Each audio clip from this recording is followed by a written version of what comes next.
میرے بھائیوں، یہ محرم الحرام کا مہینہ جو اسلامی مہینوں میں سب سے پہلا مہینہ ہے،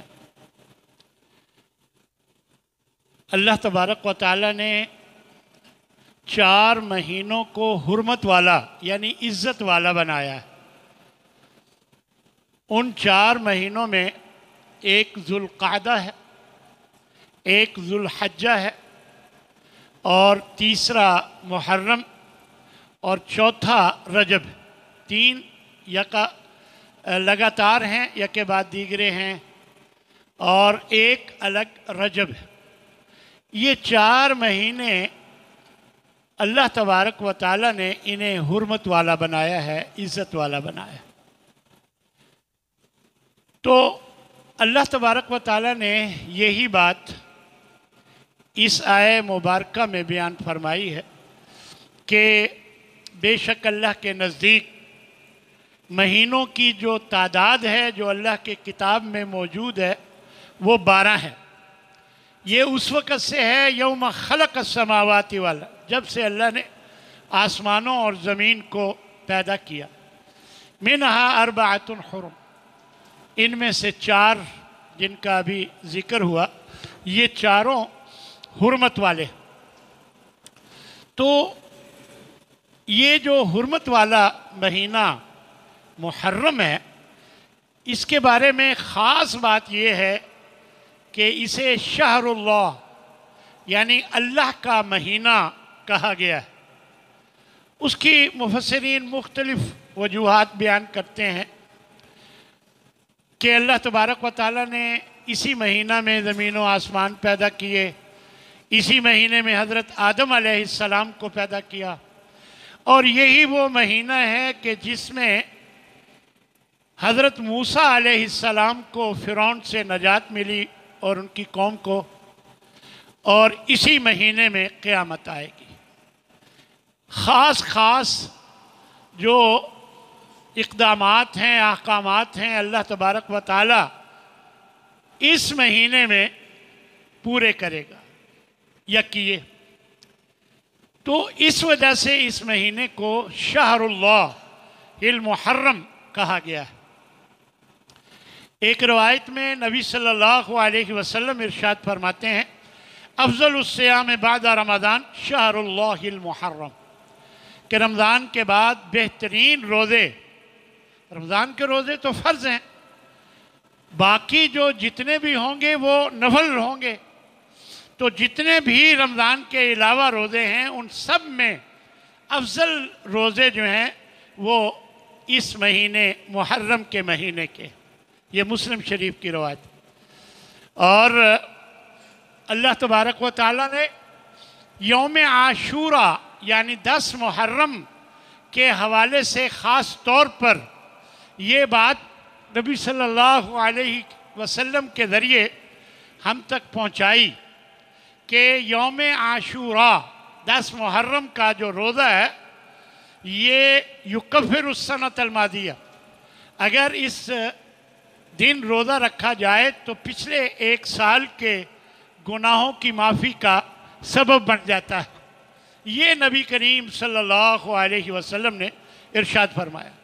اور ایک روایت میں آتا ہے، خالفوا فیہ الیہود وصوموا قبلہ یوما او بعدہ، یہ احمد کی روایت ہے کہ یہودیوں کی مخالفت کرو، کیونکہ یہودی لوگ 10 محرم کو روزہ رکھا کرتے تھے، کیونکہ اس دن اللہ تبارک و تعالی نے حضرت موسیٰ اور ان کی قوم کو نجات دی، تو یہ شکرانے کے طور پر اس دن کا روزہ رکھا کرتے تھے۔ تو نبی کریم صلی اللہ علیہ وسلم جب مدینہ تشریف لائے تو آپ نے دیکھا کہ یہودی روزہ رکھتے ہیں، تو آپ نے فرمایا کہ ہمارا موسیٰ علیہ السلام سے ان سے زیادہ تعلق، لہذا تم بھی روزہ رکھا کرو، لیکن ان کی مخالفت کرتے ہوئے 1 دن پہلے یا 1 دن بعد بھی ساتھ ملا لیا کرو تاکہ یہودیوں سے مشابہت نہ ہو۔ یہ نبی صلی اللہ علیہ وسلم نے ارشاد فرمایا۔ نبی کریم صلی اللہ علیہ وسلم